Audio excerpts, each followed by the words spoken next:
तो जो राम को लाए हैं तो चोर को भी सामने ला दे। छिछोरों को पकड़ने से थोड़ी ना चोर सामने आया है। चोर लावे असली चोर तो समझ में आवे। 20वीं सदी में काला जादू अभी भी रिलेवेंट है, जैसे नाली से गैस रिलेवेंट था। अभी बादल जब आ जाते हैं तो रडार काम नहीं करता है, तो काला जादू भी होगा। तो शायद यही कारण था कि अभी भगवान राम का बुलावा नहीं आया अखिलेश जी को कि चोरों के सानिध्य में रह के आप मेरा दर्शन मत कीजिए।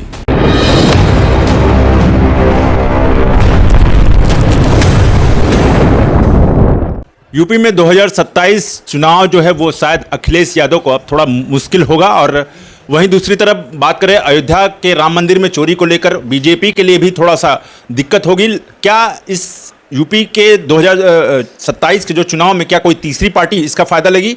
इस पर हम तमाम मुद्दों पर हम बात करेंगे। अभी हमारे साथ चंदौली के सांसद वीरेंद्र सिंह जी हैं। अयोध्या में चोरी हो गया, भाजपा के लोग कह रहे थे कि मतलब जो राम को लाए हम उनको लाएंगे, अब तो फिर चोरी ही हो गया, तो फिर कैसे आगे भाजपा बढ़े? अब जो राम को लाए हैं तो चोर को भी सामने ला दे।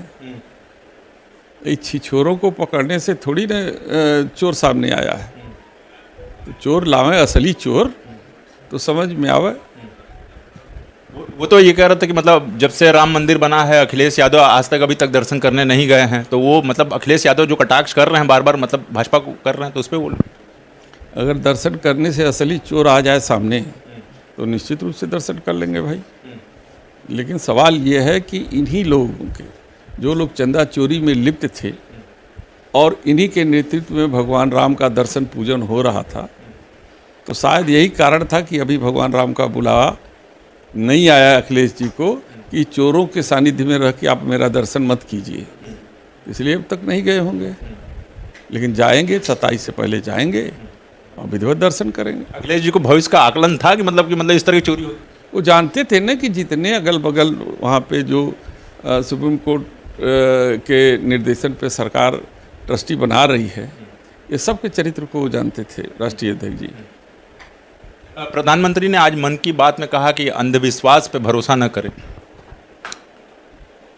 दुर्भाग्य यह है कि देश को अंधविश्वास की जो तरफ ढकेल रहे हैं, अब ढकेल करके कह रहे हैं कि अंधविश्वास पर भरोसा न करें।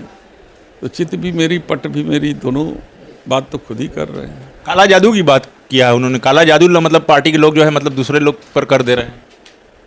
सवाल है 21वीं सदी में काला जादू अभी भी रिलेवेंट है, जैसे नाली से गैस रिलेवेंट था।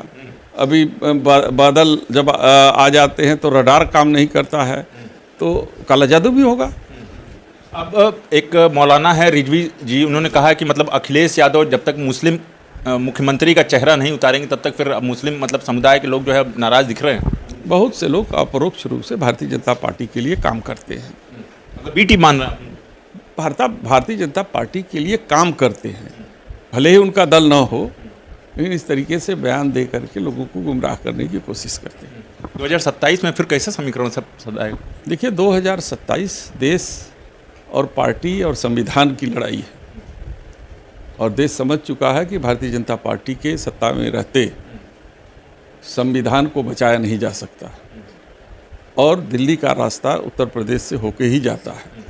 इसलिए इस पहले पड़ाव पर ही भारतीय जनता पार्टी को रोका जाएगा, ताकि जो इनकी मंशा है कि चोरी करके हम बहुमत हासिल कर लें, वो उसमें कामयाब ना हो पाए। भाजपा के लोग तमाम जो है पार्टी में मतलब लोगों को मतलब ऐड करते हैं, मतलब जोड़ लेते हैं अलग अलग नए के साथ, और उसके बाद अब वो कह रहे हैं कि हम 2017 वाला ही जो है 2027 में दोहराएंगे। भाई कहने से और हकीकत में बहुत अंतर होता है।